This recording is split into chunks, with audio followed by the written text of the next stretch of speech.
The glass didn't shatter. It just slipped out of Derek's hand and hit the hardwood in one clean piece, and the sound of it, that single sharp knock, was the thing that made everyone stop talking at once. On the television across the room, a CNN anchor was reading from a document. Her voice was calm, professional, unhurried. She said the word ghost, the way people say words they don't fully understand carefully, like it might mean something to someone else. It meant something to Earl Hutchins. He was 78 years old, and he hadn't stood up quickly in years. He stood up quickly then, and everyone in that dining room in Richmond, Virginia, turned and looked at me. I didn't say anything. I didn't move. I just sat there with my sweet tea going warm in my hand and felt something I hadn't expected to feel. Not relief, not triumph, just tired. The particular kind of tired that only arrives when a thing you've been holding for a very long time finally gets too heavy to carry alone. Before I take you back to where this started, drop your country and your local time in the comments. It means more than you know to see who's out there listening. And if this kind of story stays with you, go ahead and subscribe so the next one finds you. Now let me take you back to where this really started. A few hours earlier, I almost didn't go. That's the part nobody knows. That I sat in my car in the parking lot of the Harris Teeter on Broad Street for 11 minutes, engine running a boxed birthday cake on the passenger seat, seriously considering turning around and going back to my apartment and telling Tara I had a headache. I do that sometimes. Run the math on whether showing up is worth what it costs. At 47, I had gotten very good at that particular calculation. The cake was chocolate with white frosting. Derek's favorite Tara had told me, as if that information would make me feel something warmer toward the man. I'd written Happy 50th on the card and left the rest of the space blank because I couldn't think of anything true to say that was also kind. I'd been standing in the greeting card aisle for 6 minutes before I gave up and chose the one with the least amount of words on it. That's where I was 3 years out of the Navy, buying minimalist birthday cards for men I didn't like on a Saturday evening in October in Richmond, Virginia. 22 years. That's how long I wore the uniform. I enlisted at 21 and I turned in my ID badge at 43, and in between those two dates, I flew over places that don't appear on the maps civilians use, made decisions that don't appear in any report with my real name attached, and came home to a country that was kind enough in its distracted way but didn't particularly need to know the details, which was fine. I didn't need it to. After I left, I took a job with a logistics consulting firm downtown. Supply chain coordination mostly. Dry work, honest pay, the kind of office where people bring homemade cookies on Fridays and nobody asks where you were before. When new colleagues asked about my background, I told them I'd worked for the government for a while. They nodded. They moved on. That was the arrangement unspoken, and I was grateful for it. My apartment was on the 3rd floor of a building near the river. I had a good coffee maker and a bad habit of waking up at 500 even on weekends, and a neighbor's cat named Biscuit who sat outside my door on Tuesday mornings for reasons I never figured out. It was a quiet life. I had chosen it deliberately. Tara called every Sunday. She was 4 years younger than me and had married Derek Holloway 8 years ago in a ceremony at a vineyard in Charlottesville that cost more than my first car. She loved him, I think. Or she loved who he was on the days he tried hardest to be someone worth loving. I didn't say that to her. It wasn't my place. What I will say is that Derek had opinions about my life that he shared freely and often usually in the form of questions that weren't really questions. So you're still at that logistics place. The still doing a lot of work in that sentence. Do you ever think about what you could have done with all that time that one delivered with a kind of sorrowful generosity like he was grieving on my behalf? He'd never served. He'd sold real estate for 11 years and then stopped when the market turned in a direction he hadn't anticipated. Since then, he'd been exploring opportunities which, as far as I could tell, meant attending a lot of lunches and talking about deals that hadn't materialized yet. Tara's salary from her hospital administration job kept the house running. Derek kept the house lively with his opinions. I'm not saying this to be unkind. I'm saying it because it's the context. Because you need to understand the specific weight of sitting across a dinner table from a man who has decided for reasons that have everything to do with his own fear and nothing to do with your actual life that you are someone to be pitied. I had sat across that table a lot of times. I finished my sweet tea in the Harris Teeter parking lot. I'd gotten one from the Chick-fil-A drive-thru on the way, old habit, and I picked up my phone and I looked at Tara's last text. Please come. It would mean a lot. Not it would mean a lot to Derek. Just a lot. To her. That was the part that moved me. So I went. I pulled into their neighborhood just after 6. The houses there were large and close together, in the way of subdivisions built in a hurry during a boom, each one slightly different in color, but identical in bones. Derek and Tara's had a flag out front, an American one, which I always noticed and never commented on because some things you keep to yourself. The driveway was already full, so I parked on the street 2 houses down and walked up with my cake box and my card and my quiet arithmetic still running somewhere in the back of my mind. I could hear music from inside, something country low and familiar. The door was unlocked. Tara saw me first. She crossed the room fast and hugged me in that way she has, arms tight, chin on my shoulder, like she's making sure I'm still solid. She smelled like the lavender hand lotion she'd used since college. Some things don't change. I was glad for that. You came? She said. I said I would. I told her. She pulled back and looked at me with that particular expression, half glad, half worried, that she'd been wearing around me for 3 years. Like I was something fragile she wasn't sure how to carry. I was not fragile. But I understood why she thought so. The house was full. Neighbors, a few of Derek's friends from his real estate years, some people I didn't recognize. A folding table along one wall held enough food to feed a battalion brisket corn casserole, something involving sweet potatoes and brown sugar that smelled like a memory I couldn't place. And in the far corner of the living room, separate from the noise, sitting in an armchair with a glass of sweet tea, and the stillness of a man who had learned long ago not to waste energy on rooms that didn't require, it was an old man I had never seen before. He was watching me. Not in an uncomfortable way, in the way of someone who has spent a lifetime reading a room and had already, in the 30 seconds since I walked through the door, drawn a conclusion about me that he hadn't yet decided to share. I looked away. I set the cake on the table. I said hello to the people who said hello to me, but I felt his eyes follow me across the room. The last thing I expected was for the past to walk in through the front door at 6:43 in the evening, wearing the face of a 78-year-old man I'd never met. Derek found me at the food table about 10 minutes after I arrived. That was his move, always let the guests settle in, get a plate, feel briefly comfortable, and then appear with that wide smile and that glass of whatever he was drinking, and the particular brand of warmth that was just slightly too loud to be genuine. He was good at it. I'll give him that. He had the instincts of a man who had spent a decade in sales, which meant he knew exactly how to make you feel seen without actually seeing you. Vanessa. He said my name the way people say the names of relatives they've decided to tolerate.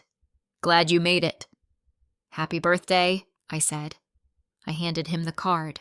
He glanced at it, set it on the table without opening it, and refilled his bourbon from the bottle sitting nearby. Maker's Mark. He always drank Maker's Mark at parties because he'd read somewhere that it signaled a certain kind of taste. I knew this because Tara had told me once without meaning to make him sound ridiculous. and I had filed it away in the part of my mind where I keep things I will never say out loud. So he said in that tone, that particular, so that meant a subject was coming that I hadn't asked for. How's the logistics thing going? Not a question, a categorization. It's going fine, I said. Good, good. He nodded slowly the way people nod when they're not listening. Stable work. That's important. Stable. Another word doing a lot of work. I put some brisket on my plate and smiled and let the silence sit there between us because I had learned a long time ago that silence was the most efficient response to a man who wanted a reaction. Derek filled silences reflexively, the way some people fill empty glasses automatically, a little desperately. We're actually looking at a pretty major opportunity right now, he said. Commercial real estate mixed-use development. The kind of thing that takes vision, you know. Not everybody has the stomach for that kind of risk. I said. Some people need the security of a salary. He glanced at me sideways, friendly like he was making an observation about the weather. Nothing wrong with that. Not everybody's built for uncertainty. I ate my brisket. It was very good brisket. Across the room, Tara was laughing at something a neighbor said, and for a moment she looked entirely at ease, entirely herself. And I felt the particular ache of watching someone you love in a life that only half fits them. She deserved better company than Derek Holloway on his best day, but she had chosen him, and she kept choosing him, and that was hers to carry. He drifted away, eventually pulled toward a group of men who wanted to hear about the development deal, and I stood at the food table for another minute before moving toward the window with my plate. The old man in the armchair hadn't moved. He had a paper plate on his knee that appeared largely untouched. His sweet tea was half finished. He was perhaps 78, perhaps a little older, the kind of age where the body starts to negotiate terms, but the eyes don't. His eyes were sharp and dark, and still, and when I drifted closer to the window, he looked up at me without the social performance most people offer when a stranger approaches. No brightening, no widening, just attention. Earl Hutchins, he said, and held out a hand. I shook it. His grip was firm in the careful way of men who have learned to modulate strength out of consideration. Vanessa Reed. I know, he said.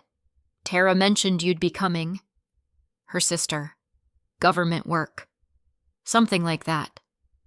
He nodded at the empty chair beside him, not quite an invitation, more an observation that it was there. I sat in it anyway. We were quiet for a moment, which was comfortable rather than awkward, the way quiet is with certain people who have learned that not every silence needs filling. You were Navy, he said. Again, not a question. I looked at him. What makes you say that? The way you came through the door, he said simply, and the way you've been standing all evening. I didn't confirm it. I didn't deny it. I just looked at him with what I hoped was a neutral expression.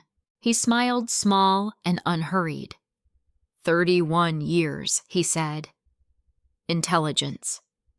I know the posture. 31 years. I did the math without meaning to. He would have enlisted in the 60s, served through Vietnam and the Cold War, and into the post-Soviet years. That was a long time to carry what that kind of work asked you to carry. You're a friend of the family, I asked. Neighbor's father, he said. Frank next door. Good man. He thought I might enjoy getting out of the house for an evening. He glanced around the room with a mild observational expression. He was optimistic. I almost smiled. Almost. Across the room, Derek had assumed the center of his group, gesturing broadly with his bourbon glass, the volume of his voice calibrated for an audience. Something about square footage. Something about projected returns. The men around him were nodding in the way men nod when they want to seem interested in something they don't entirely follow. Earl watched him for a moment, then looked back at me. Your brother-in-law, he said. Yes. He talks about money the way men talk about money when they don't have enough of it. I said nothing, but I didn't disagree. The party moved around us the way parties do, loud and warm and slightly chaotic, full of conversations that would be forgotten by morning. Someone turned up the music. A child ran through the hall and was captured by a laughing adult. The brisket disappeared from the table by degrees. Derek circled back around 40 minutes later, drawn by whatever instinct directed him toward any corner of a room where he wasn't the center. He refilled his bourbon, looked at Earl and me sitting together in our quiet corner, and arrived with his party smile fully deployed. Making friends Vanessa good. He clapped Earl lightly on the shoulder in the way of men who have never learned that not everyone wants to be touched. Earl, you should hear about Vanessa's career. 22 years in the government and she's still at an entry-level consulting job. He shook his head with theatrical sympathy. Some people just aren't built for the private sector. Earl didn't look at Derek. He was looking at me, and his expression had changed, not dramatically, not in a way Derek would have noticed. But I noticed. Something behind his eyes had gone very still, the way a room goes still just before someone says something that changes it. Derek refilled his glass and looked at me the way people look at furniture present but not worth addressing directly. The dinner was served at 7. Tara had set up a long table in the dining room, the kind of arrangement that requires borrowed folding chairs and a certain optimism about how well people get along. There were 16 of us. I ended up between Earl and a woman named Cheryl, who sold insurance and had strong opinions about the Richmond School District. Earl was to my left. Derek was at the head of the table because it was his birthday and because he was constitutionally incapable of sitting anywhere else. The food was good. Tara had made the pot roast herself. She always made pot roast for occasions that mattered, had learned it from our mother. Same recipe, same Dutch oven that had been in the family since before we were born. I noticed she'd set it out without making anything of it the way she did things that were actually important to her. Quiet care. She had always been like that. Derek opened the dinner with a toast to himself, which he framed as a toast to everyone present, which is a thing some people do that they believe is charming and is not charming. He talked about the last 50 years about resilience and vision and the importance of surrounding yourself with the right people. He looked at Tara when he said that last part. She smiled. I drank my water. The table conversations fractured the way they do small clusters, overlapping the noise of people performing enjoyment at acceptable volume. Derek held court at his end, louder than everyone else, pulling the room toward him by sheer centripetal force of personality. I answered Cheryl's questions about logistics with enough detail to be polite, and not enough to encourage more questions. Earl ate quietly beside me. He'd taken small portions of everything and finished them all without ceremony. Once when I reached past him for the bread, he said quietly, "Your sister makes a good pot roast." That was the whole observation. I appreciated it. It was around 7:40 when Derek decided to do the thing he sometimes did at gatherings, which was to conduct what I can only describe as an informal performance review of the people around his table. He started with the neighbor from 2 doors down, Jim.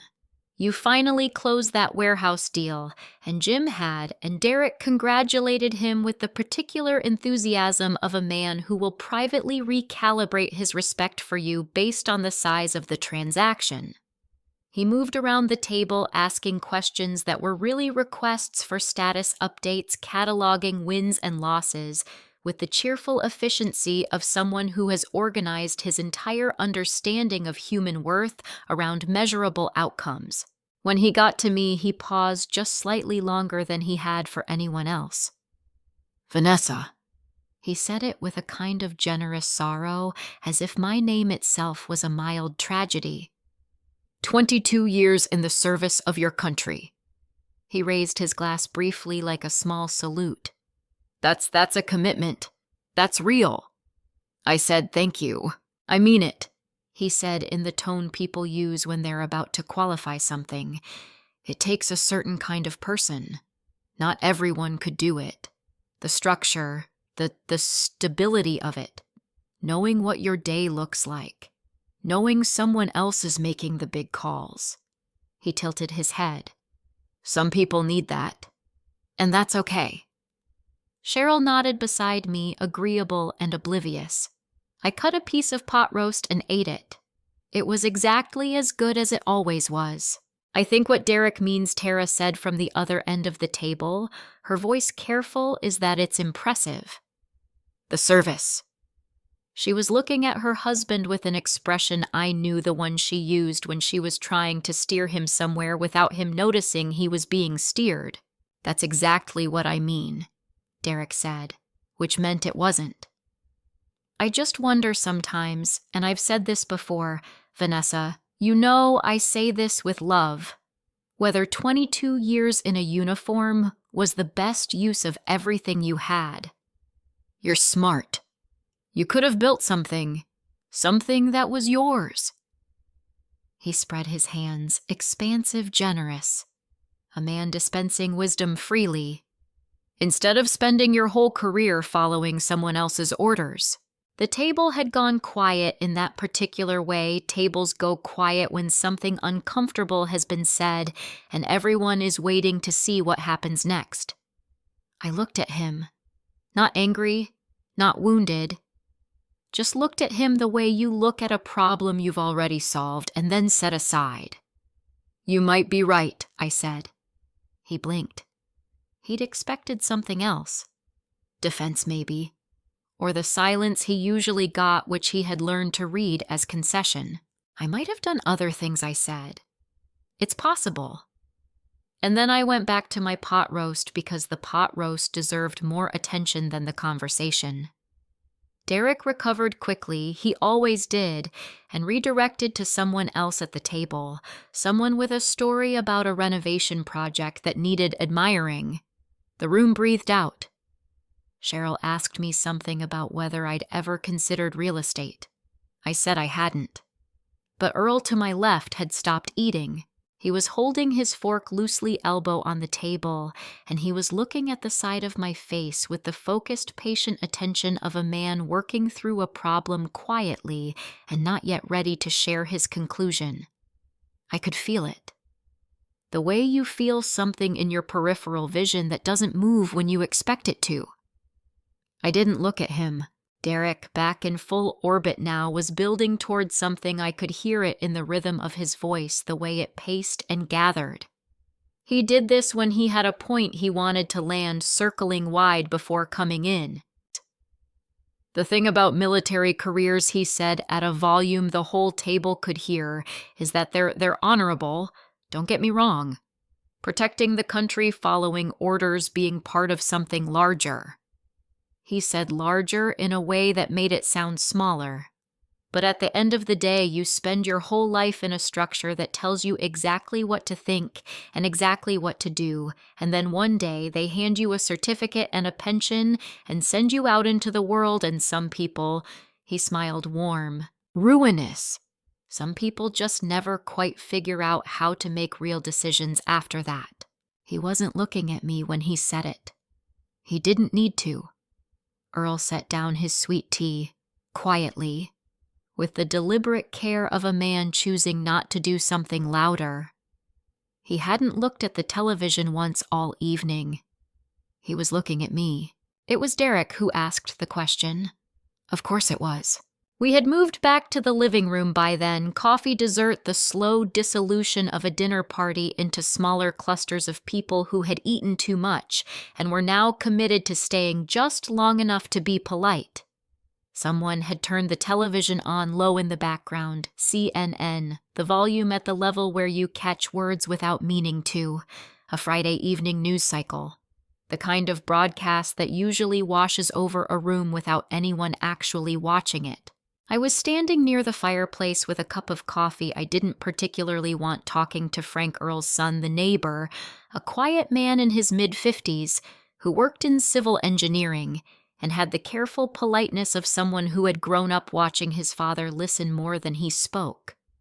Frank was asking about the logistics work, genuinely curious rather than performatively interested, and I was answering honestly for the first time all evening because he seemed like someone who deserved an honest answer. Derek arrived the way he always arrived, not quite interrupting, but inserting himself into the negative space of a conversation with the confidence of a man who has never seriously considered whether his presence was wanted.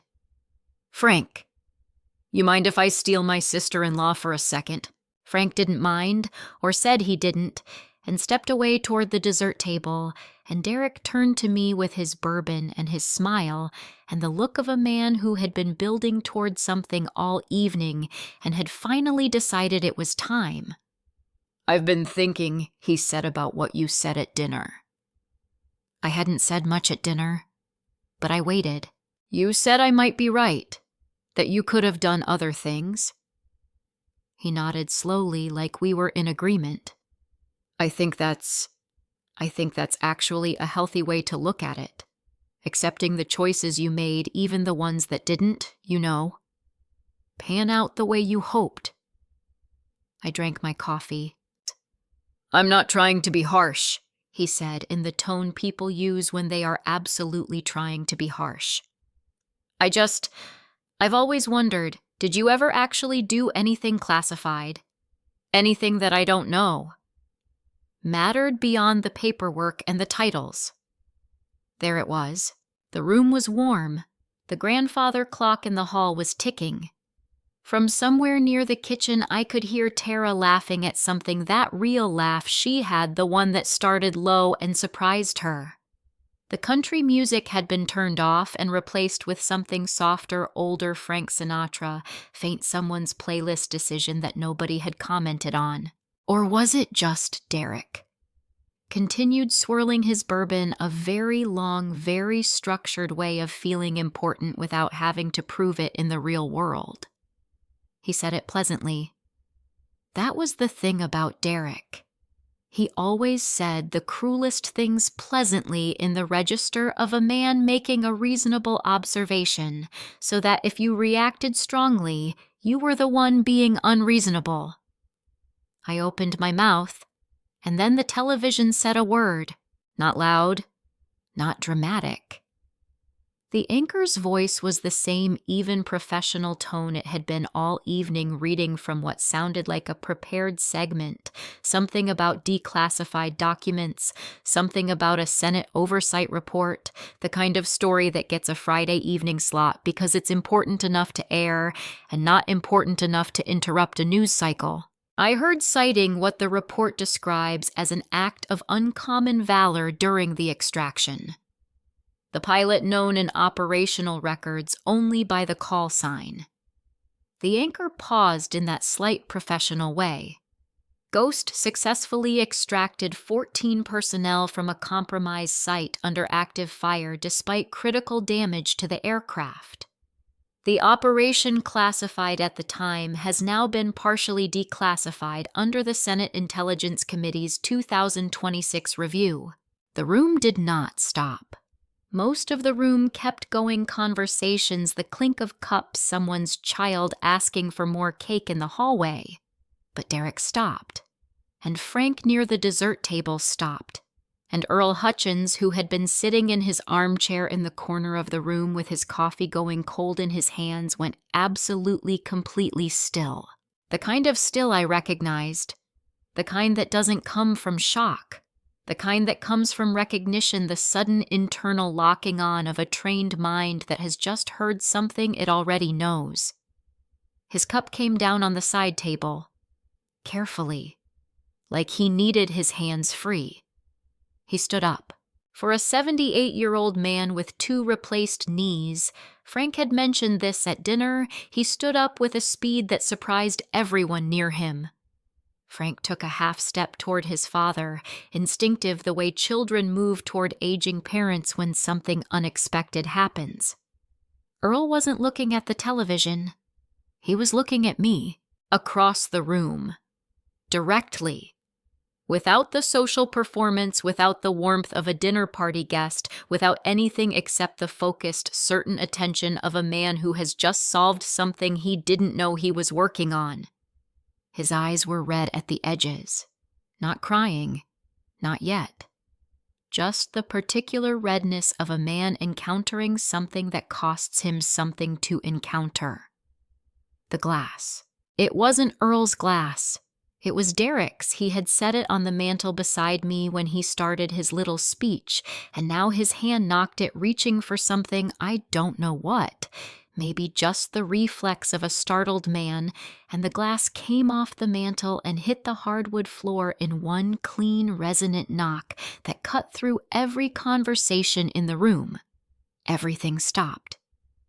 And in that silence, Earl Hutchins said 3 words. Not loud, not theatrical. The way you say something you have been waiting years to say and are almost afraid to say because saying it makes it real. Ghost. He said it first, just the call sign alone, testing it against the room. Then, that was you. Not a question. He had been in intelligence for 31 years. He did not ask questions he already knew the answers to. The room went still in a way I hadn't felt since a flight deck at 2 a.m, 30 seconds before launch. Nobody moved. That's the thing I remember most clearly about that moment. Not the words, not the television still murmuring in the background, not the sound of Derek's glass still rocking faintly on the hardwood floor where it had landed. What I remember is the stillness. 16 people in a warm house in Richmond, Virginia, and not one of them drew a breath loud enough to hear. Earl was still standing. I looked at him across the room and I made a decision in about half a second, the way you make decisions when the options have already been weighed and you've just been waiting for the moment to choose. I didn't confirm it out loud. I didn't need to. The confirmation was already in my face in the way I was looking back at him, steady, quiet, not denying. He nodded once. Small, like receiving a report. Then he sat back down slowly this time, the way a man sits when his legs have just remembered their age. Frank was beside him immediately, hand on his shoulder, face concerned. Earl waved him off gently. "I'm fine, son." But his hands were trembling slightly and he pressed them flat against his knees, and I watched him take a breath the way people breathe when they are trying to stay composed in front of others. "I was in naval intelligence," Earl said to the room, to no one specific. His voice was low and even, but there was something in it. A weight, a texture that made people stay quiet without being asked. 1968 to 91. I spent the last 6 years of my career in operational oversight. Classified ops mostly. Extractions, asset protection, high-value personnel. He paused.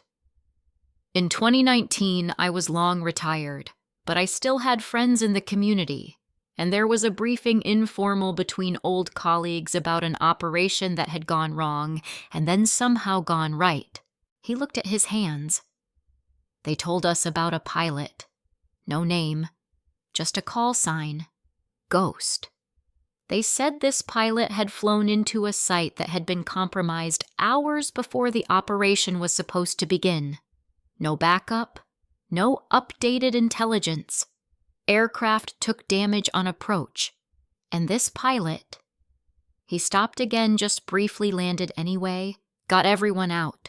14 people, and then flew a damaged aircraft back across a border on instruments and a prayer, and whatever is inside a person that refuses to stop. The room was absolutely silent.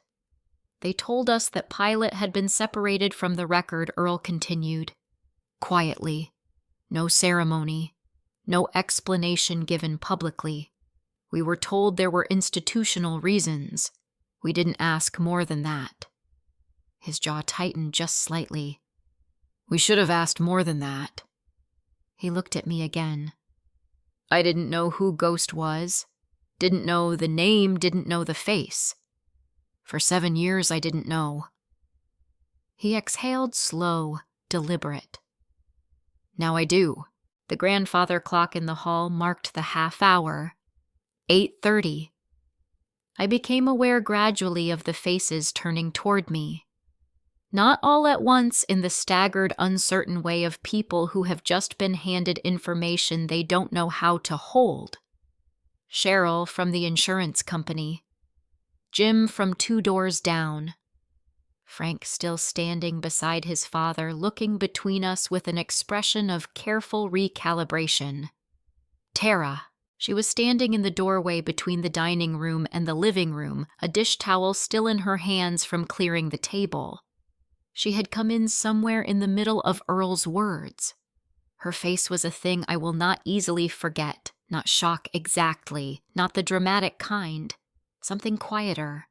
Something that looked like a woman suddenly understanding a shape she had been standing too close to see.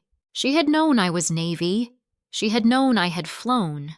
She had not known nobody in that room had known nobody outside a very small number of people with the right clearances, had known what I had actually done in those 22 years, and specifically in the last year of them.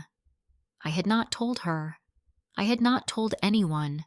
And standing there in her dining room doorway with a dish towel in her hands, she looked at me like she was seeing me for the first time, and also like she was grieving something, the version of the story she had been telling herself maybe.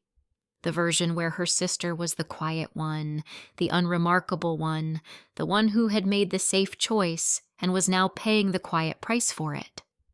That version had just left the building. Derek had not spoken. I want to be precise about this because it mattered. From the moment Earl said the word ghost, from the moment that glass hit the floor, Derek Holloway had not produced a single sound. He was standing approximately 4 feet from me, his bourbon forgotten in his hand, and his face had done something I had not seen it do before in 8 years of knowing him. It had gone still. Not pale exactly. Not the theatrical pallor of a man in a movie discovering he's been wrong. Something more interior than that. A quieting. Like a machine that has been running at high speed and has just had its power source interrupted. He was looking at me, not the way he had looked at me all evening with that comfortable, practiced appraisal of a man certain of his own judgment.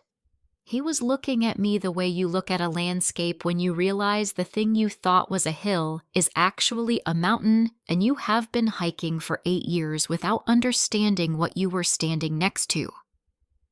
I met his eyes. I didn't say anything. I didn't need to say anything. There was nothing to perform here, no point to make, no wound to press. I just looked at him and let him sit with what he was sitting with. Earl spoke again, quieter now, more to himself than the room.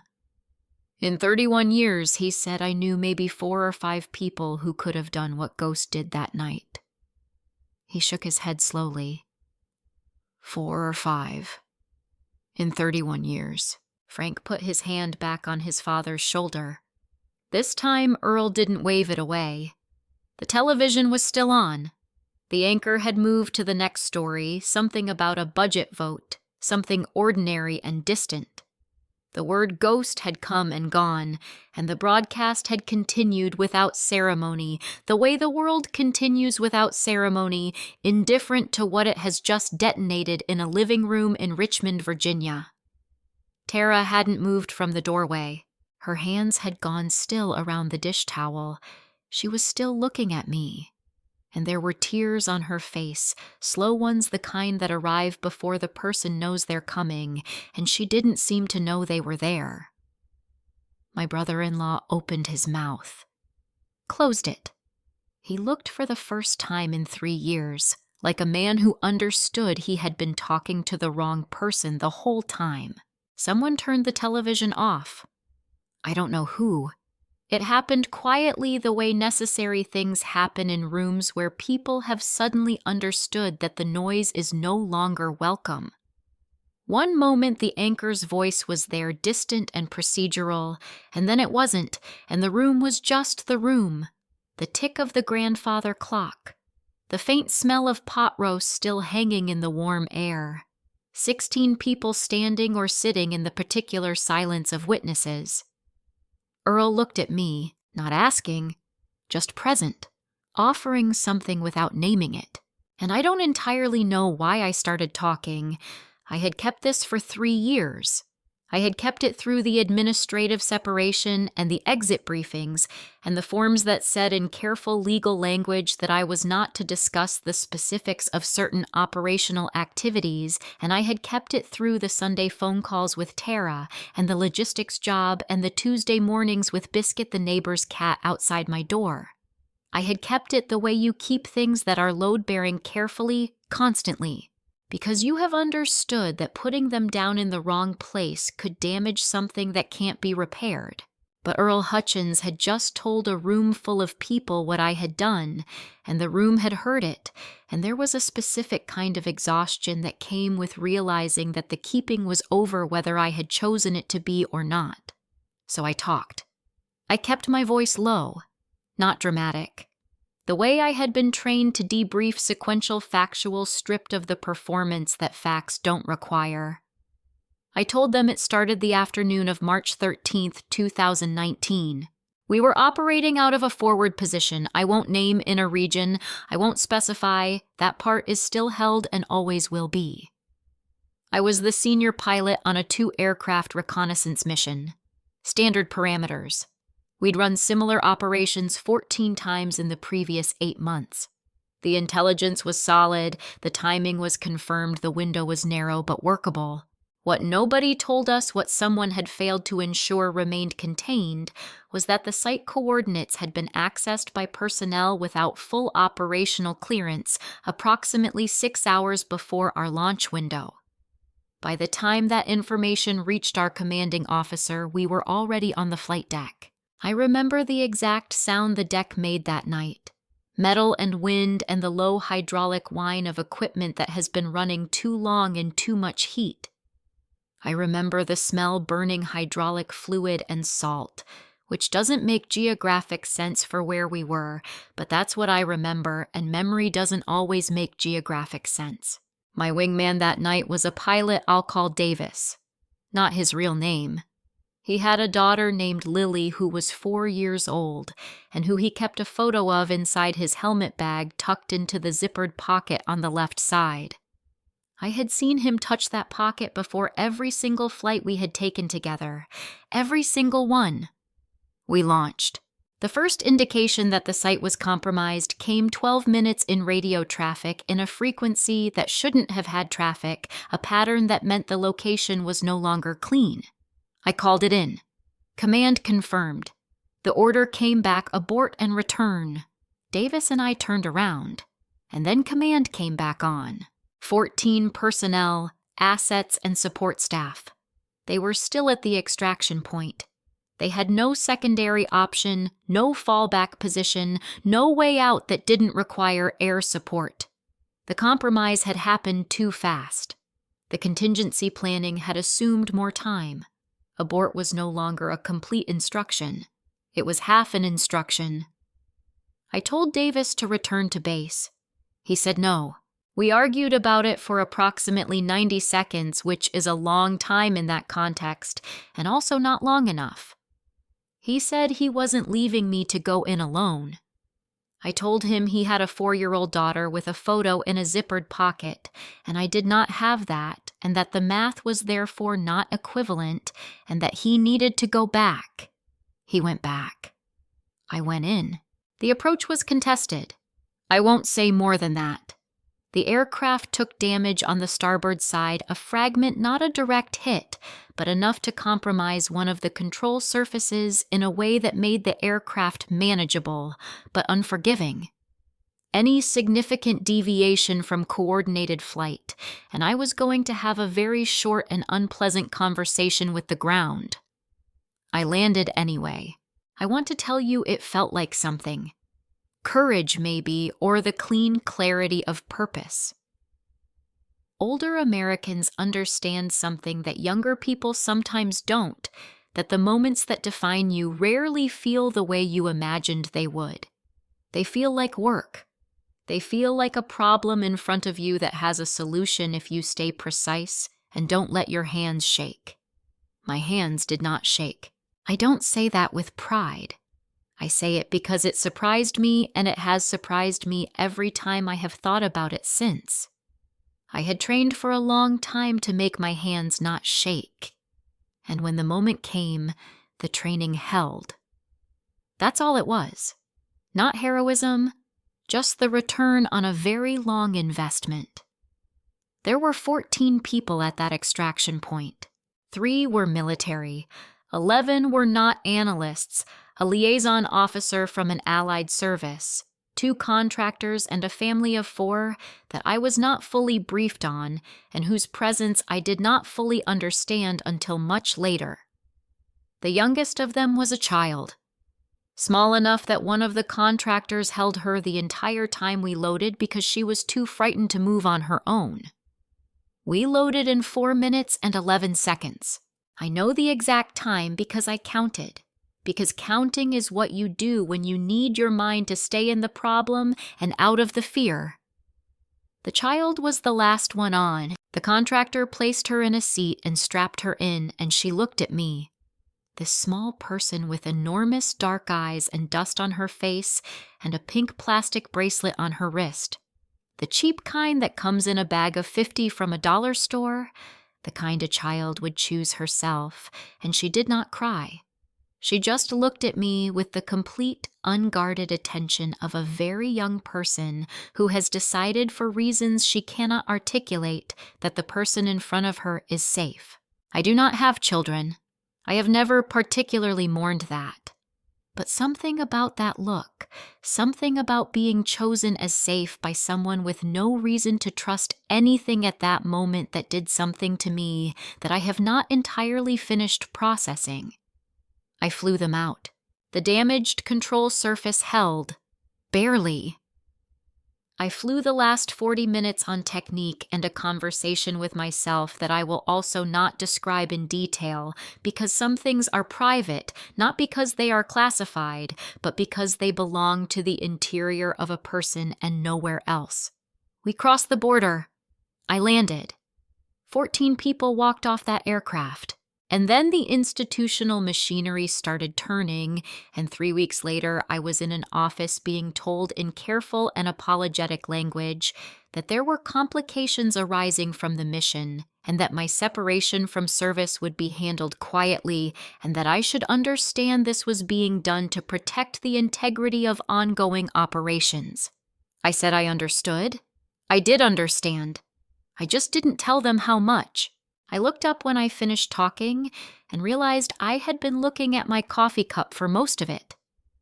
Old habit, you learn to debrief without watching people's faces because faces pull you toward emotion, and emotion pulls you away from accuracy.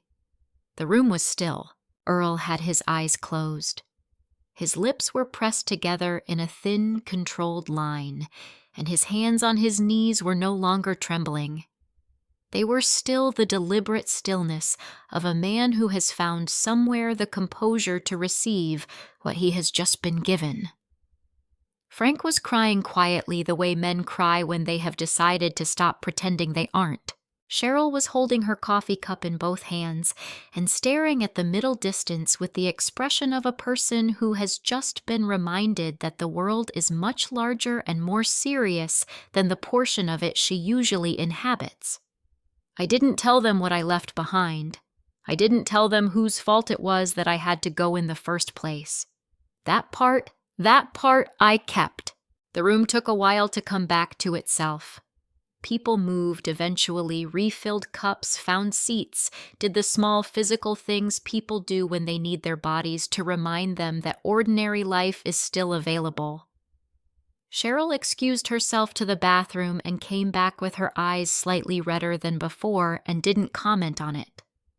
Jim from 2 doors down shook my hand without saying anything, just held it for a moment and nodded, and I understood what he meant by it. Tara had come fully into the room by then. She had put down the dish towel somewhere.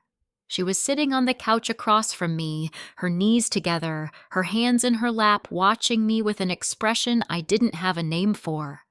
Not quite grief, not quite wonder. Something in between. Something that belongs to the specific emotional register of realizing you have loved someone for 47 years and understood them considerably less than you thought. Derek was in the armchair by the window. He had not spoken since Earl said my call sign. That was I checked the grandfather clock nearly 40 minutes ago. He was sitting with his bourbon untouched on the side table beside him, and his hands loose in his lap and his eyes on the middle distance, and he had the look of a man who is doing very serious internal work and finding it uncomfortable. Good, I thought. Then I let the thought go because carrying it would cost more than it was worth. Earl was watching me again. That patient, unhurried attention. There's more, he said. Not accusing, just acknowledging. I looked at him. The separation, he said. Quiet separation, no ceremony, no explanation given publicly. I told this room it was institutional reasons. He paused. That's what we were told.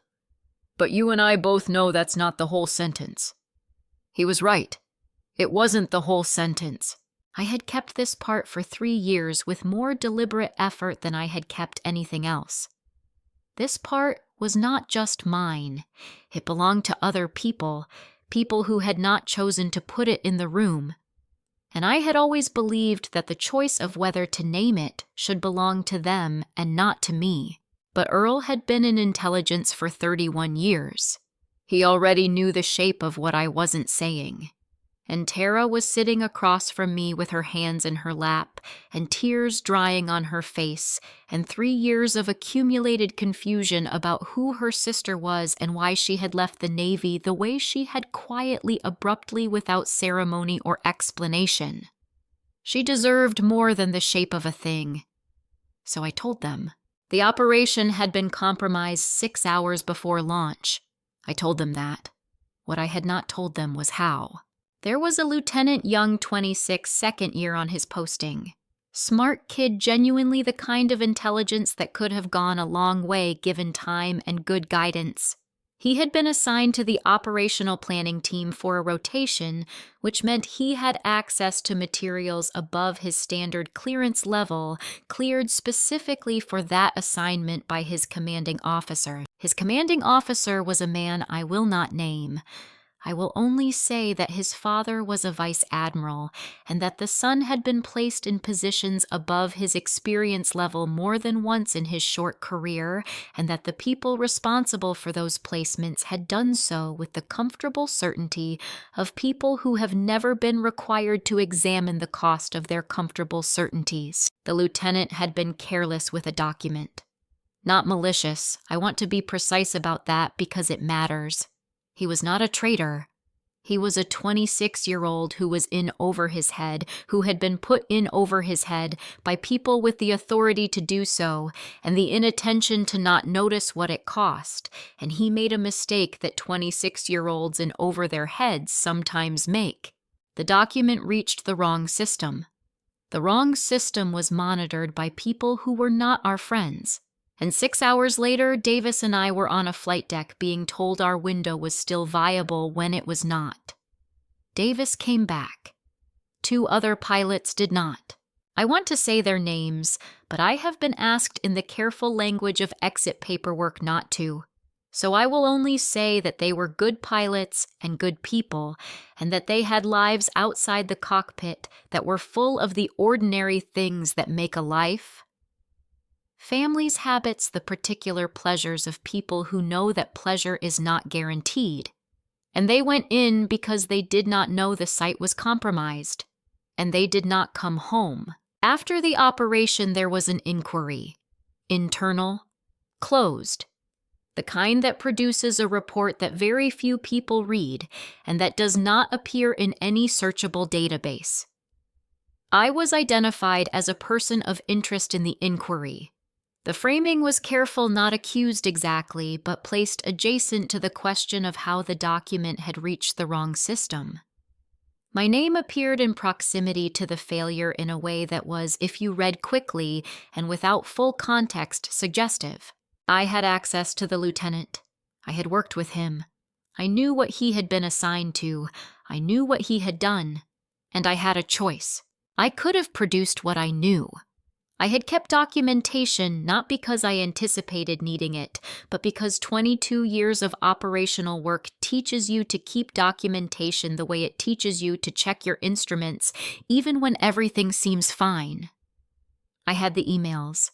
I had the access logs. I had enough to redirect the inquiry in the correct direction with high probability of success. The lieutenant's career would have ended. His father's reputation would have followed shortly after, and in the particular ecosystem of military institutional politics, a vice admiral's reputation does not fall alone. It takes with it the careers of the people who enabled the placements, the people who signed the clearances, the people who had looked the other way at the comfortable certainties for long enough that they had become complicit without quite noticing. And the lieutenant's wife, who had just had their first child, a boy 3 weeks old at the time of the inquiry, would have watched her husband face a court-martial for negligence resulting in the deaths of 2 pilots. A 3-week-old boy. I'm not asking you to agree with what I decided. I'm not entirely sure I agree with it myself on the days when I think about the 2 pilots who didn't come home and the families they left behind. Those days are not easy, but I decided that the 3-week-old boy did not choose his father's carelessness, and the wife had not signed any document that made her responsible for what her husband had failed to understand about the weight of what he was handling. So I did not produce what I had. I accepted the quiet separation. I signed the forms. I drove out of the base for the last time on a Tuesday afternoon in April, and I went home to Richmond and I got a job in logistics, and I did not speak about it to anyone, not to Tara, not to anyone. Earl sat with this for a long moment. Then he gently, carefully nodded. One nod. The way you acknowledge something that deserves acknowledgement without pretending it was simple or clean or without cost. He didn't tell me I was right. He was too honest for that. But the nod said, I understand what you carried, and I understand why. Tara hadn't moved from the couch. Her hands were in her lap perfectly still. She was crying and she didn't seem to know it. Derek spoke. I had almost stopped expecting him to. He had been sitting in that armchair for the better part of an hour, in a silence so complete and so unlike him that it had started to feel structural, like removing it would change the shape of the room. And maybe that was why when he finally did speak, the sound of his voice was jarring in a way that had nothing to do with volume. He spoke quietly, actually. That was the jarring part. You still left, he said, not aggressive. Not the dinner table Derek, the one with the bourbon, and the generous sorrow and the questions that weren't questions. This was something else quieter, more interior, like a man thinking out loud and not entirely meaning to be heard. You had the evidence, he said. You could have cleared your name. You walked away instead. I looked at him. Yes, I said. That doesn't bother you. It wasn't really a question. But I answered it anyway because I thought he was actually asking something real for the first time all evening. And real questions deserve real answers, even when the person asking them has spent 3 years not earning the right to ask. It bothers me, I said. Some days more than others. The 2 pilots who didn't come home, that bothers me. It will always bother me. That's not something I've resolved, and it's not something I expect to resolve. I paused. What I decided was that there were 2 separate questions. whether it bothered me, and whether causing additional damage to people who had no part in it would make it bother me less. The answer to the second question was no. So I made the decision I made. Derek was quiet. "That's not giving up," Earl said from his armchair, low, even without drama. "That's a different thing entirely." Derek looked at Earl. Something moved across his face, not quite shame, but adjacent to it the particular expression of a man who has just had his own words reflected back at him from a direction he didn't anticipate. He picked up his bourbon. "Put it back down without drinking. I said things tonight," he started. "You've said things for 3 years, Tara said. The room went still again. Tara was not a woman who raised her voice. I had known her for 47 years, and I could count on both hands the number of times I had heard her speak with that particular quality, not loud, not angry in the performed sense, but precise. The precision of someone who has been patient for a very long time and has just reached the outer limit of what patience requires. She was looking at her husband. 3 years, she said again. The pension comment, the real decisions comment, the structure comment tonight at dinner. Every time she came to this house, every Sunday call where I listened to you talk about her like she was a cautionary tale. She stopped, drew a breath. "And I let you. That's on me." "I let you because I didn't know what to say, and because some part of me thought maybe you were right that she had given something up. That she was less, somehow because of the choices she made." Her voice didn't break. It stayed level, which was somehow worse than if it had broken. "I was wrong. And I'm sorry, Vanessa. I'm sorry it took a television set and a 78-year-old man I'd never met to make me say it clearly." I looked at my sister. 47 years. The lavender lotion. The Sunday calls. The pot roast that tasted like our mother's kitchen, the one constant in every gathering that might otherwise have been unendurable. Tara, who had stood in the doorway with a dish towel in her hands and cried without knowing she was crying. "You don't need to apologize for not knowing," I said. "I didn't tell you. I made that choice. You shouldn't have had to make it alone." I didn't answer that, because she was right, and saying so would have cost both of us something neither of us was ready to spend in a room full of people. Derek stood up. I want to be careful about how I describe what happened next, because the temptation is to make it tidy, to give him a moment of clean cinematic contrition that resolves things in the way stories are supposed to resolve things. But this is not that kind of story, and Derek Holloway was not that kind of man, and what actually happened was smaller and more awkward and more true than that. He stood up and he looked at me, and he opened his mouth, and what came out was, I didn't know. 3 words. Flat. Insufficient. And he knew it was insufficient, and the knowing was written clearly on his face. "No," I said. "You didn't. I said things that were..." He stopped. Started again. "I made assumptions." Yes, he was waiting for something. Absolution, maybe. Or at minimum, the relief of being told that the insufficient words were enough that the acknowledgement closed the account. I understood the waiting. I had sat across enough tables from men who needed that particular relief to recognize the posture. I didn't give it to him, not because I wanted to punish him. I want to be clear about that. The goal was never punishment, not tonight, not in any of the dinners before tonight, not in any of the Sunday calls where I had heard his voice in the background making small economies of my life.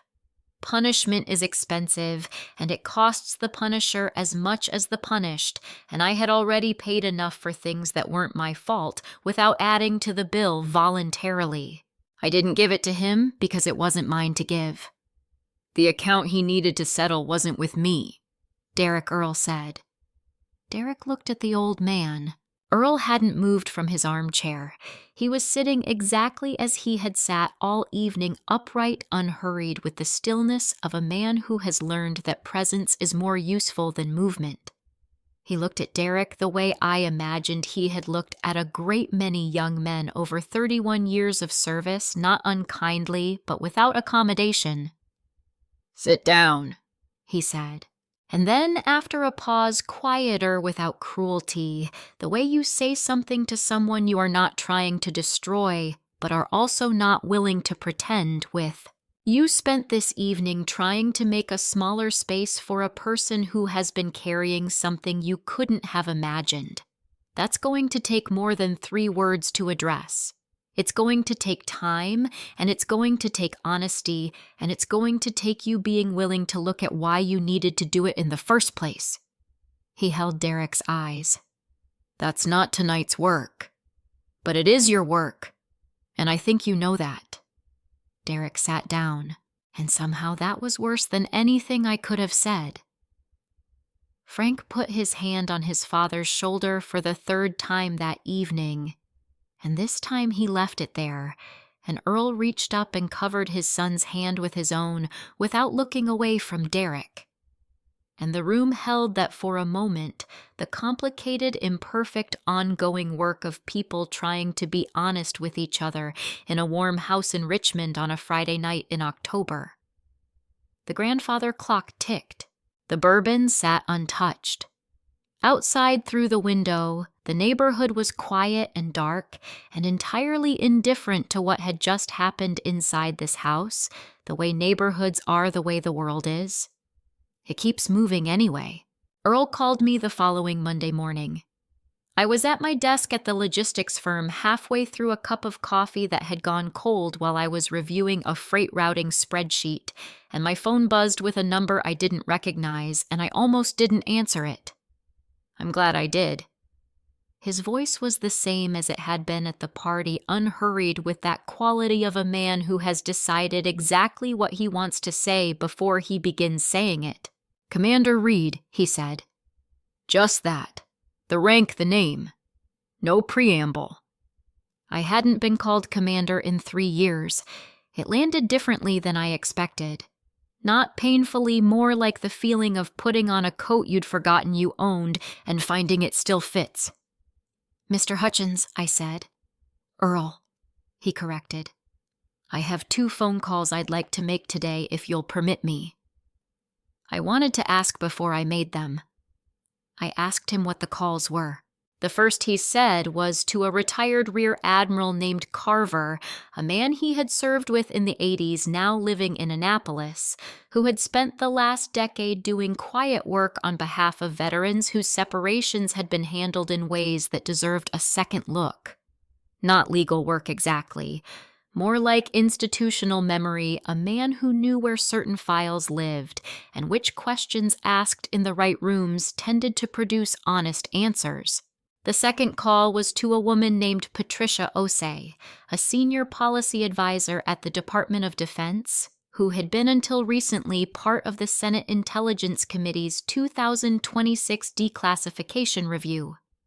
The same review whose findings had been read aloud on CNN on Friday evening. Earl said he had worked with Patricia in the 90s, and that she was, in his estimation, someone who took seriously the gap between what institutions said they had done and what they had actually done. He was not promising anything. He was very clear about that. I'm not telling you this fixes anything, he said. I'm telling you that the record of what you did is incomplete, and that there are people who have the standing and the inclination to ask why. That's all. What happens after that is not in my control or yours. I was quiet for a moment. You don't have to do this, I said. No, he agreed. I don't have to. I told him to make the calls. What happened over the following week happened quietly. The way most things that matter happen, not in a single dramatic moment, but in a series of small accumulating facts. Earl made his calls. Carver made his own calls. Patricia Osei pulled a thread that had apparently been loose for some time and was merely waiting for someone with the right clearance and the right motivation to pull it. I was contacted by a JAG officer on a Wednesday afternoon, politely professionally, and asked if I would be willing to provide a voluntary statement for an internal review. I said I would. I gave the statement on a Thursday morning in a government office building in Arlington, Virginia, in a room with gray carpet and fluorescent lighting, and a window that looked out onto a parking structure. I spoke for 2 hours. I was precise. I was complete. I produced the documentation. I had kept the emails, the access logs, and I handed them over without ceremony and without the satisfaction I might have expected to feel. It felt mostly like finishing a report. I don't know what happened after that with the lieutenant or with his father. That part of the process was not mine to observe, and I did not ask to observe it. I made a statement about what I knew. What the institution chose to do with that information was the institution's work, not mine. I had enough of my own. What I did hear approximately 10 days after the party came not from any government office, but from Earl. He called on a Sunday evening, and he told me that 2 men retired, both former Navy, one, a former commanding officer, and one, a retired Master Chief Petty Officer, had heard through the informal channels that the Senate review had touched on the 2019 operation and that the pilot known as Ghost had been identified. They had asked Earl through a mutual contact if he knew how to reach me. He asked if he could give them my number. I said yes. The first call came that night. A man named Roy 71, retired Master Chief steady voice with a slight Carolina drawl. He had been in the operational support chain in 2019. Not at the site, not in the air, but in a room that received the reports and understood what they meant. He said he had thought about Ghost for 7 years. He said he was glad to know there was a name. The second call came the next morning. I did not expect it to affect me the way it did. He was a man named Thomas 63, former commanding officer of a reconnaissance squadron retired to a small town in the Virginia Piedmont, where he grew vegetables and complained about deer eating his tomatoes. He had a low, measured voice and the cadence of a man who chooses his words carefully because he has spent a lifetime understanding their weight. He told me that 2 of the personnel recovered in the 2019 extraction had been members of his former unit. Not active duty one was a contractor. One was attached to an Allied liaison team, but they had served under him. He had written letters to their families when they made it home safely, letters he had not known how to finish because he did not know who to credit. Now he knew. He said thank you. That was all. 2 words. I sat in my car outside my apartment building for a long time after that call. The emails started arriving that week. Veterans who had heard through networks I didn't know I was part of. 2 journalists who had covered the Senate review and asked politely if I would speak on background. I declined both politely. A woman in her 50s who said she had been part of the support staff at the extraction point, and who wrote in a short, careful email that she had prayed for the pilot who came back for them every night for 7 years, and that she was glad to finally have a name to put to the prayer. I read that one 3 times. And then on a Thursday afternoon, 12 days after Derek's birthday party, 11 days after Earl's first phone call, a letter arrived at my apartment. Handwritten on plain paper, a Virginia postmark. No return address. Inside was a photograph. A child perhaps 7 years old, gap-toothed smile missing the front left incisor in the particular way of second graders everywhere. School photo backdrop, the kind with the mottled blue gradient that hasn't changed since 1987. A pink plastic bracelet on her left wrist. The cheap kind. The kind that comes in a bag of 50 from a dollar store. On the back of the photograph, in careful handwriting, someone had written, "She is in 2nd grade. She loves dinosaurs and hates math. She does not know your name, but she is here because of you. Thank you." I sat in my car outside the post office for 20 minutes before I could open the last envelope. The apology, when it came, did not look like an apology. It looked like Derek standing in the kitchen doorway of his own house on a Sunday afternoon 3 weeks after his birthday party, holding a cup of coffee with both hands reading something on his phone. I had come to pick up Tara for lunch, just the two of us, a thing we had started doing in the week since the party, reclaiming a habit that had gotten lost somewhere in the years of careful management. I arrived early. Tara was still getting ready. Derek and I were alone in the kitchen for approximately 4 minutes. He didn't say sorry. Not in those words. What he said was, "I've been reading about the Senate review." I poured myself a cup of coffee from the pot on the counter and waited. "There's more in there than they put on CNN, he said. About what the site conditions were. About the aircraft damage.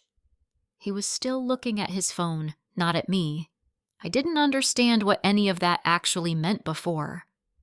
I drank my coffee. "I should have..." He stopped. "Started differently. I talked about things I didn't understand. For a long time. And I dressed it up as concern, but it wasn't concern." I waited. "I don't know how to do this well," he said, finally looking up. His face was tired in a genuine way, the tiredness of a man who has been doing the interior work Earl told him to do, and finding it, as Earl had predicted, uncomfortable. "I've never been, this isn't something I'm good at." "I know," I said. He looked at me, not wounded by that, just acknowledged. We stood in his kitchen for another minute drinking our coffee, not filling the silence with anything it didn't need. And when Tara came downstairs with her jacket and her keys, and her lavender hand lotion smell, and her smile at finding us both upright and unbloodied, I set my cup in the sink and we left. And nothing was resolved, and nothing was concluded, and something nevertheless had shifted. I'm not going to tell you Derek Holloway became a different man. That is not how people work in my experience. What I will tell you is that he stopped. The still at that logistics job stopped. The some people need the security of a salary stopped. The generous, ruinous sorrow in his voice when my name came up, that stopped. Whether it stopped because he understood something new or because he was simply afraid of what Earl would say if he continued, I genuinely do not know, and I'm not sure it matters. The stopping mattered. The reason for the stopping was his business. He had also, I noticed, moved the bourbon from the living room to a cabinet in the kitchen. Tara didn't comment on it. I didn't comment on it. Some changes are better received quietly. The Sunday lunches with Tara became a fixture. We went to a diner on West Broad Street, the first time a place that had been there since the 70s, and had the particular warm shabbiness of establishments that have survived long enough to stop caring about trends. We split a piece of pie neither of us needed, and sat in a corner booth and talked for 2 hours about things we had not talked about in years. She asked me about the Navy. The actual Navy, not the idea of it, not the abstract sacrifice of it, but the texture of it. What the flight deck smelled like, what I ate for breakfast on deployment, whether I had been scared. I told her the truth about all of it, including the scared part, which I had never told anyone, because there is a particular pressure on the people who do this kind of work to perform the absence of fear as a public service, and it is a pressure I had internalized without quite noticing. I told her the burning hydraulic fluid and the salt smell which made no geographic sense. She laughed, the real laugh, the one that starts low and surprises her. I told her about Davis and his photograph in the zippered pocket of his helmet bag. She asked if I was still in touch with Davis. I was not, but Earl had offered through the informal channels he seemed to have extensive access to pass a message if I ever wanted to. I told Tara I was thinking about it. She said she thought I should. I told her about the child on the aircraft, the pink bracelet, the second-grade school photo that was now on the small bookshelf in my apartment between a logistics textbook and a coffee mug from a conference I barely remembered attending. She cried a little at that quietly over her pie. She has always cried more easily than I have. I have always envied her that. I should have asked more, she said at some point in the second hour. Not dramatically, just stated it. The way she states things she has thought about carefully, all those years. I knew there were things you couldn't tell me. I used that as a reason not to ask about the things you could have. That wasn't fair to you. You didn't know what to ask, I said. I could have asked what it was like, she said. I could have asked if you were okay. Not in the how are you way, in the actual way. I thought about that. Sometimes I wasn't okay, I said. I know, she said. I should have made it easier to say that. We finished our pie. We split the check.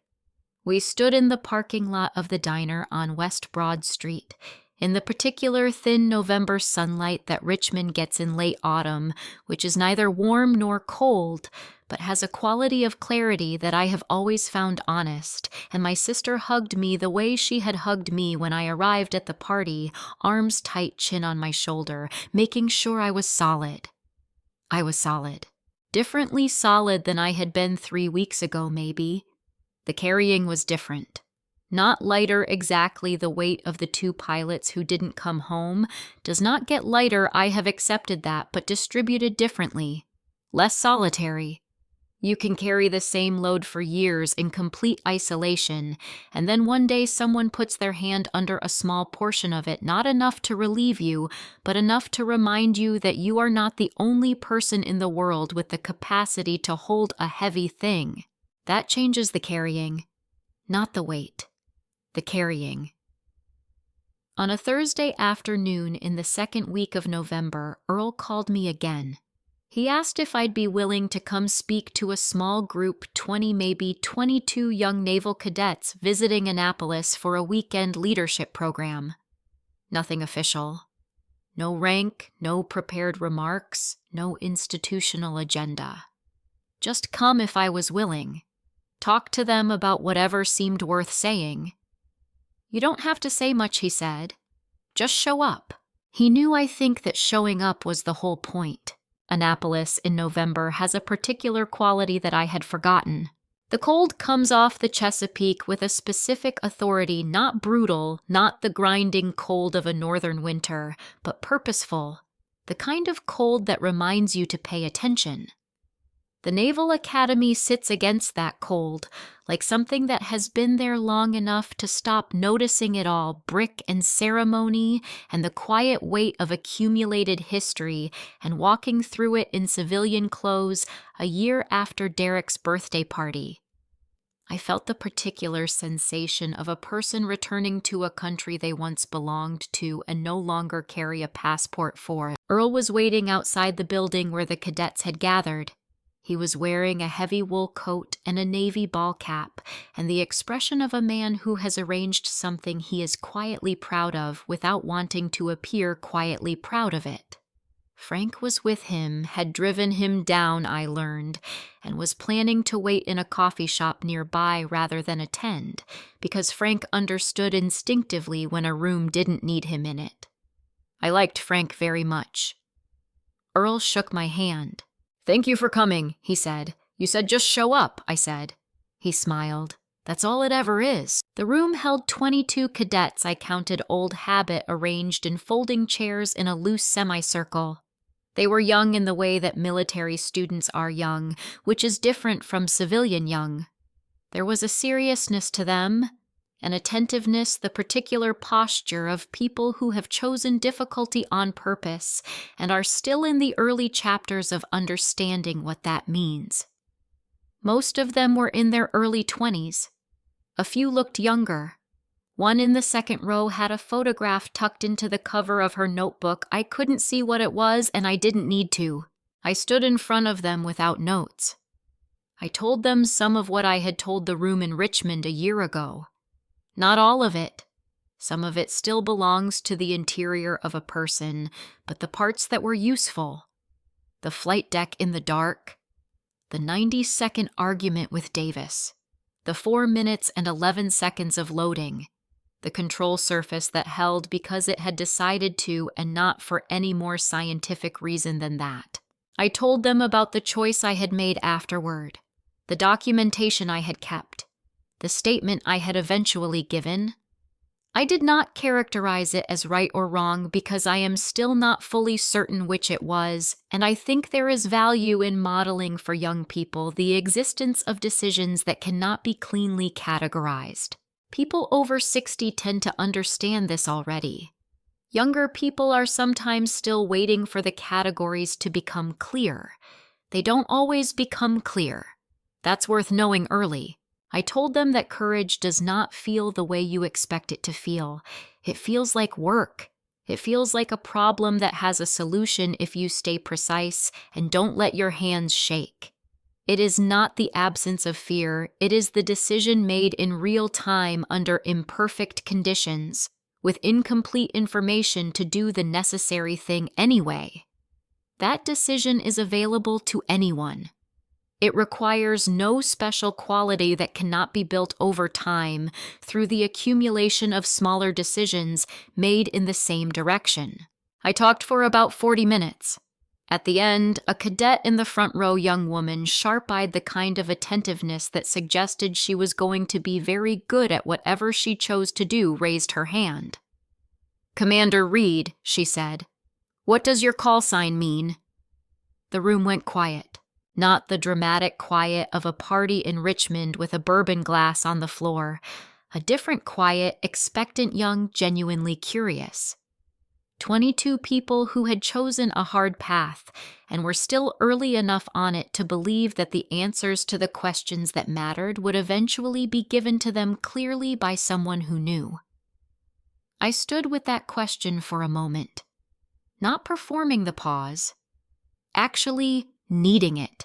I had thought about how to answer this question since Earl first said the word aloud in that dining room. I had turned it over in the months of Sunday lunches with Tara, in the Thursday calls with Earl, in the quiet mornings in my apartment with my good coffee maker and the neighbor's cat outside the door on Tuesdays. I had thought about it driving to Arlington for the JAG statement, and I had thought about it standing at the post office with an envelope in my hands. I had thought about it the way you think about something that has been with you so long, you have stopped being able to see it clearly, the way you have to step away from a thing and come back to it from a different angle before you understand what it actually is. It's not what people usually assume I said. Most people hear ghost and think invisible, something that passes through without being seen, without leaving a mark, something that isn't really there. I looked at the room. That's not what it meant. Not to the people who gave it to me, and not to me. Earl, sitting in the front row beside the empty chair Frank had declined to fill, was watching me with his dark, still eyes. His hands were loose in his lap. He looked for the first time since I had known him fully at rest. A ghost, I said, is something that has been somewhere terrible, that has passed through something that should have ended it, and came back. I paused, not unchanged, not undamaged, not the same shape it went in, but present, still there, still occupying space in the world that it was told it had no right to occupy. The room was very quiet.